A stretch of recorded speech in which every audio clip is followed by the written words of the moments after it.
প্রিয় দর্শক সবাই কেমন আছেন? আশা করি সবাই ভালো আছেন। বরাবরের মতো চলে আসলাম বর্তমান সময়ের জনপ্রিয় অভিনেতা আরশ খান এবং জনপ্রিয় অভিনেত্রী সুনেরাহ বিনতে কামাল অভিনীত নতুন নাটকের আপডেট নিয়ে। নাটকটি কবে এবং কোন ইউটিউব চ্যানেল দেখতে পারবেন সম্পূর্ণ বিস্তারিত জানাবো আজকের ভিডিওতে। তো চলুন ভিডিওতে একটি লাইক দিয়ে ভিডিওটি শুরু করা যাক।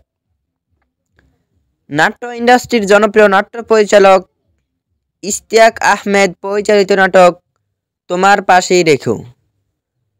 নাটকটিতে অভিনয় করেছেন জনপ্রিয় অভিনেতা আরশ খান এবং জনপ্রিয় অভিনেত্রী সুনেরাহ বিনতে কামাল সহ আরও অনেকেই। 2025 সালে মুক্তিপ্রাপ্ত এই নাটকটি দর্শকদের মধ্যে উত্তেজনা তৈরি করেছে। নাটকটি আপনারা আগামী 23 জানুয়ারি Gangchil drama and cinema official YouTube চ্যানেলে দেখতে পারবেন। তো নাটকটি দেখার জন্য কে কতটা এক্সাইটেড অবশ্যই কমেন্ট করে জানাবেন এবং নাটকের বিভিন্ন নতুন নতুন আপডেট সবার আগে পেতে চ্যানেলটি সাবস্ক্রাইব করুন। ধন্যবাদ সবাইকে এতক্ষণ পর্যন্ত ভিডিওটি দেখার জন্য। আল্লাহ হাফেজ।